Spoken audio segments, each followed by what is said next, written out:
The last light in the room. There's a small forgotten town in the southern heart of America. The kind of place where time doesn't move, where houses rot before people leave, and where silence feels heavier than the air itself. At the edge of that town, in a narrow wooden house with peeling paint and cracked glass, lived an old man named Henry Walker. 70 years old. No wife, no children. Just a man and the echo of a life that used to mean something. He used to work in a steel mill, his hands once strong, his back straight, his heart full of purpose.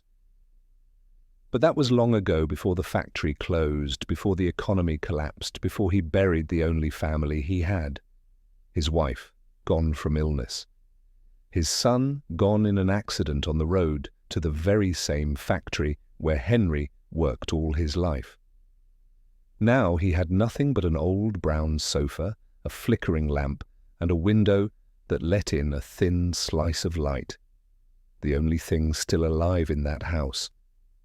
Every morning, Henry sat by that window.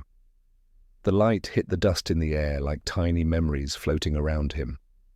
Sometimes he'd talk to the light. Sometimes he'd whisper his wife's name. But most days he just sat in silence, waiting for something he didn't know.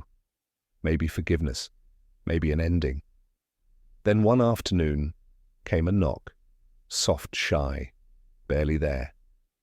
When he opened the door, a little girl stood before him, small, barefoot, with tangled hair and eyes full of something Henry hadn't seen in years. Innocence. Her name was Amara. She lived 2 houses down with her sick mother. Her father had disappeared long ago. Some said he left. Others whispered he never made it out of the mines. "Hi," she said. "Mama's sick. We don't have no food left." Henry looked at her, confused at first, then quietly stepped aside. "Come in, child." He gave her half a loaf of bread and an apple, the last one he had. She smiled, said thank you, and sat next to him on the sofa. That's how it began. Every day after school, if you could call it that, Amara would come to see him. Sometimes with a story, sometimes with tears, sometimes with silence. And every day Henry felt something inside him come back to life. He taught her how to read from old newspapers. She taught him how to smile again.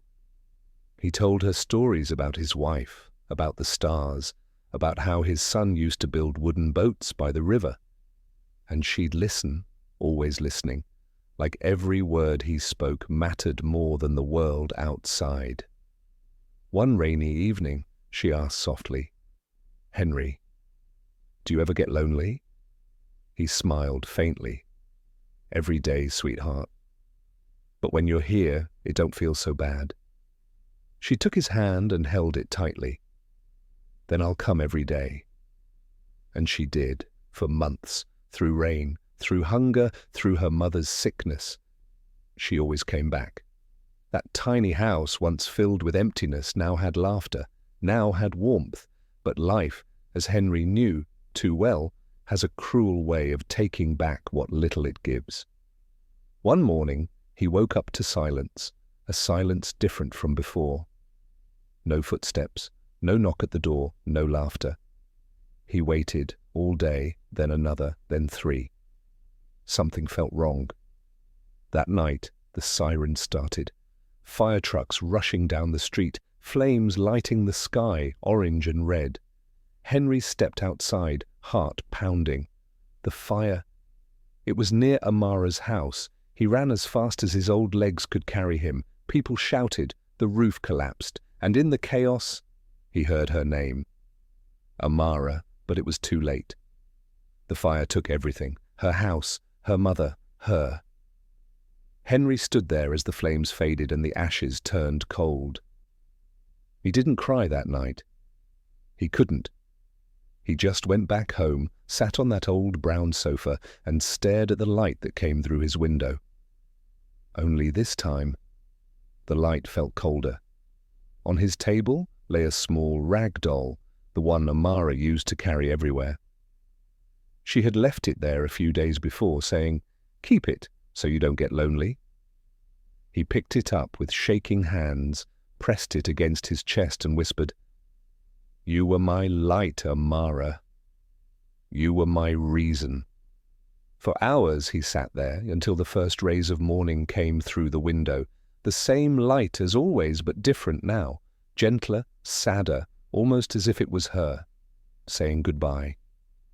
Henry smiled through his tears, and for the first time in a long, long while, he felt peace.